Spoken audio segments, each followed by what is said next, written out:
Did you know dementia doesn't start when you forget names or stop recognizing people? It starts much earlier, when you still think you're fine and no one suspects anything. The problem is that it progresses silently over many years, which is why it's rarely detected in time. Stay until the end, because today you'll understand the early warning signs we often ignore. I'm Dr. Sinclair, and this space exists to protect your mind, your independence, and your identity. What senile dementia really is. Senile dementia is not a single disease, nor a specific diagnosis. It is a general term that describes a group of symptoms related to the progressive deterioration of cognitive functions. Memory, attention, language, reasoning, orientation, and the ability to make decisions. It is not just about forgetting things. It is about gradually losing the ability to function independently in everyday life. Dementia appears when the brain stops processing information efficiently.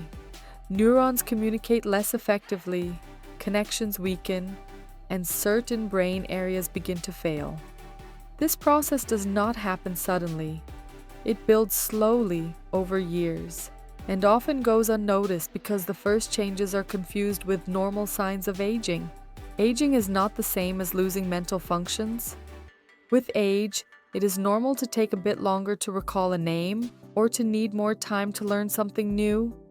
But it is not normal to lose the ability to organize, reason, orient oneself, or make simple decisions. The big mistake is normalizing signs that should not be normalized. Phrases like, "He's slower," "She's not the same anymore," "He gets confused because he's older," or "She's always been like that," allow dementia to gain time.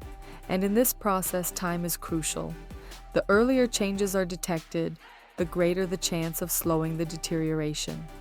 How senile dementia really begins. Dementia rarely starts with obvious forgetfulness. It begins with subtle, almost imperceptible changes, difficulty concentrating, problems planning simple tasks, excessive mental fatigue, loss of interest in activities that once brought pleasure, mood changes, irritability, apathy, or anxiety without a clear cause. The person may continue functioning, but with greater effort. They need more time to do the same things. They avoid new situations. They become mentally more rigid. They start relying heavily on routines because improvising feels exhausting. Often the family notices that something has changed, but cannot identify what it is.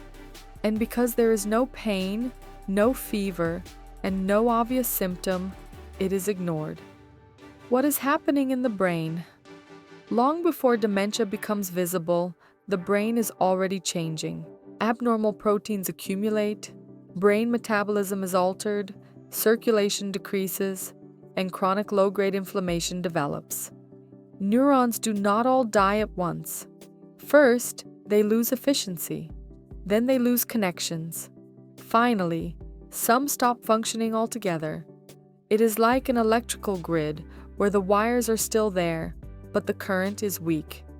The light does not go out suddenly, it flickers, and that flickering stage is often ignored. One of the most common and most dangerous mistakes is thinking that dementia is limited only to forgetting things. Reducing it to a memory problem causes many early signs to go unnoticed for years. In reality, dementia affects multiple brain functions simultaneously and progressively. Attention is one of the first to be altered. The person struggles to follow long conversations, loses the thread easily, becomes quickly distracted, or feels mentally exhausted after listening or speaking for a while. It is not a lack of interest. It is a real difficulty maintaining mental focus. Language is also affected.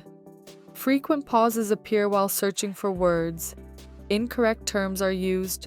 Words are replaced with simpler ones, or speaking is avoided to prevent mistakes. This generates frustration and, often, silence. Reasoning becomes slower and less precise. Solving simple situations, making everyday decisions, or planning a task that used to be automatic starts to require disproportionate effort. It is not a lack of intelligence, it is a loss of cognitive efficiency. Orientation is also affected. There may be confusion in familiar places, difficulty remembering usual routes, or insecurity in environments that were once well known. This generates anxiety and dependence. Behavior and personality often change gradually. Apathy, disinterest, irritability, disinhibition, or emotional reactions that were not typical may appear. Many times, those around the person attribute this to personality or mood without recognizing the neurological origin. That is why many people in early stages say, "My memory is fine," and that may be partly true, but the environment notices that something does not fit. The person no longer organizes the same way, does not respond the same way, does not decide the same way. Dementia rarely starts where everyone looks first. Why the risk increases after 60? After age 60, the brain becomes more vulnerable not because of a single factor, but because of the accumulation of several imbalances acting silently for years. High blood pressure damages small cerebral vessels. Diabetes alters neuronal metabolism. High cholesterol affects circulation. Added to this is poor cerebral circulation, which reduces the supply of oxygen and nutrients to neurons. Sedentary behavior decreases blood flow and promotes inflammation.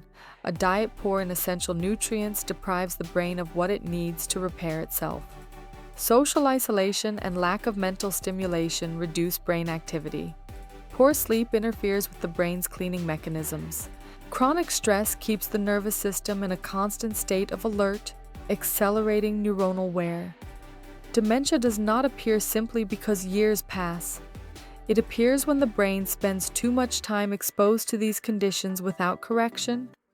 To a large extent, it is a disease of brain metabolism and circulation. That is why many of these factors are modifiable even after 60. Dementia does not affect only the person who has it. It deeply affects the family, relationships, and daily dynamics. The person begins to lose confidence in themselves. They doubt, make mistakes, feel frustrated.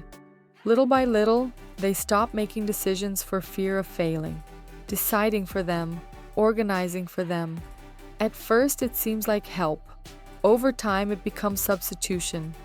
And without anyone noticing, autonomy decreases. This process is painful because it does not happen suddenly. It is gradual. The person is still present, but participates less and less, feels less useful, becomes more disconnected. But the most painful part is not forgetting itself. It is the progressive loss of identity, of the ability to choose, of feeling valid, heard, and connected to others. Dementia does not only erase memories, it can erase the place a person feels they occupy in the world. The most important part, what can be done?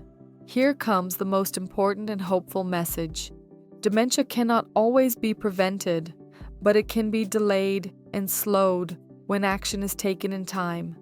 The brain is not a passive organ. It retains plasticity even after age 60.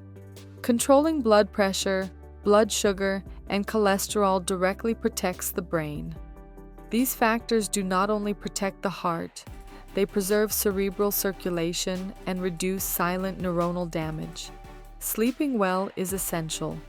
During deep sleep, the brain eliminates toxins and metabolic waste associated with cognitive decline. Sleeping too little or poorly accelerates mental wear. Moving every day improves circulation, reduces inflammation, and stimulates the production of substances that protect neurons. It is not about intense exercise, but consistency. An anti-inflammatory diet provides antioxidants, healthy fats, and essential nutrients that nourish the brain. Eating better is not a trend, it is neuroprotection. Stimulating the brain is key. Reading, learning new things, conversing, writing, listening to music, solving problems, and maintaining active curiosity strengthen neuronal connections.